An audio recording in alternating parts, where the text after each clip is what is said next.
Hello everyone, Manisha's क्रिएशनमध्ये आपले स्वागत आहे। आज मी येथे अळणी मटण ही रेसिपी दाखवणार आहे। तर ती रेसिपी तुम्हाला कशी वाटली ती कमेंटद्वारे कळवा। लाईक करा, सबस्क्राईब करा आणि बेल आयकॉनवर क्लिक करायला विसरू नका। चला तर रेसिपी आपण स्टार्ट करूया। तर आपल्या मटणला मॅरिनेशन करून झालेले 1 तास आपण आता ह्याला साईडला ठेवूया। धने, जिरे, बडीशोप आणि शहाजिरे हे आपल्याला चांगले गुलाबी असे भाजून त्याची पावडर करून घ्यायची आहे। तर ही पावडर तुम्ही कुठल्याही मसाल्याच्या भाजीमध्ये वापरू शकता। तर हे चांगले धने जिरे असे गुलाबी असे चांगले भाजून रेडी झालेले आहेत आपले। आता हे आपण थंड करून मिक्सरच्या भांड्यामध्ये टाकून तिची पावडर फाईन पावडर करून घ्यायची आहे आपल्याला।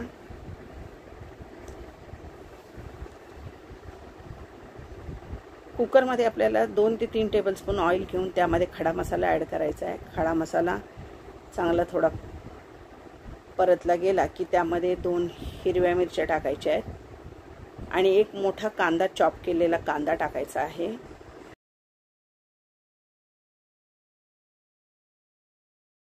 थोडी कोथिंबीर टाकायची आहे, याने चांगली टेस्ट येते अजून।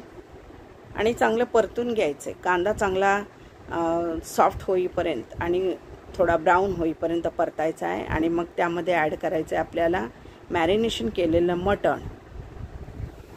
मटण ॲड करून ते मटण आपल्याला त्या मटणाला सुटणाऱ्या पाण्यातच पहिल्यांदा शिजवायचं आहे। त्यानंतर आपण केलेली जी पावडर आहे धने जिरेची ती 1 टेबलस्पून टाकायची आहे आणि चांगलं मिक्स करून घ्यायचं आहे। आणि त्यामध्ये 2 ग्लास गरम पाणी ॲड करायचं आहे। 2 ग्लास गरम पाणी ॲड केल्यानंतर आपण ते चवीनुसार मीठ ॲड करायचं आहे आणि त्यानंतर चांगली उकळी आली की मग कुकरला झाकण लावून शिट्या काढून घ्यायच्या आहेत। मग कुकर थंड झाला की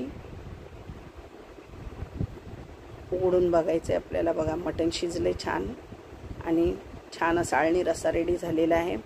जर तुम्ही कुकर लावल्यानंतर तुमचा रस्सा जर आटला तर तुम्ही वरून पुन्हा गरम करून पाणी गरम करून त्यात ॲड करू शकता। तुम्हाला किती पाहिजे त्यानुसार अळणी रस्सा आणि ते पुन्हा गरम करून मग यूज करायचं आहे। अशा प्रकारे आपला अळणी रस्सा रेडी झालेला आहे।